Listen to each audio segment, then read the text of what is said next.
આજે કલેક્ટર ગુજરાત ખેડૂત હિત રક્ષક સમિતિ ગુજરાતના ખેડૂતોની એક રજીસ્ટર્ડ સંસ્થા છે. અમારી પાસે એવી ફરિયાદો આવી કે છેલ્લા 3 મહિનાથી કલેક્ટર કચેરીમાં એનએની 200 જેટલી ફાઇલો ભેગી થઈ ગઈ છે.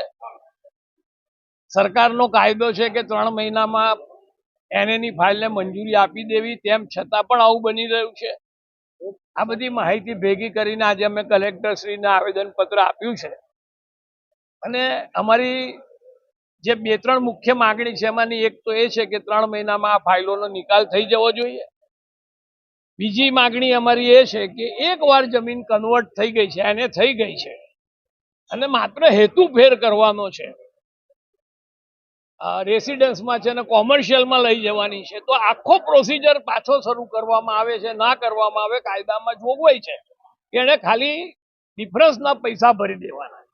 તેમ છતાં ખેડૂતોને ફરીથી એની પરવાનગીનો પ્રોસેસ કરવાની ફરજ પાડવામાં આવે છે.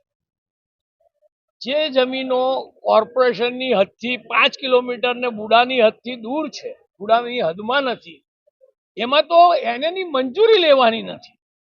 પણ હમણાં છેલ્લે એમને પણ એવી ફરજ પાડવામાં આવે છે કે એનો આખો પ્રોસિજર કરો. સાહેબે ખૂબ પોઝિટિવ વેમાં અમારી વાત લીધી છે અને ખાતરી આપી છે કે આ તમામ પ્રશ્નોનું હું નિરાકરણ કરી દઈશ. અને સાહેબે એવું પણ કહ્યું છે કે મારી મંજૂરી પછી પણ જો ફાઇલ અરજદાર સુધી ન પહોંચી હોય તો મને ધ્યાન પર લાવજો. હું એમની સામે, અધિકારીઓ સામે સખત પગલાં લઈશ.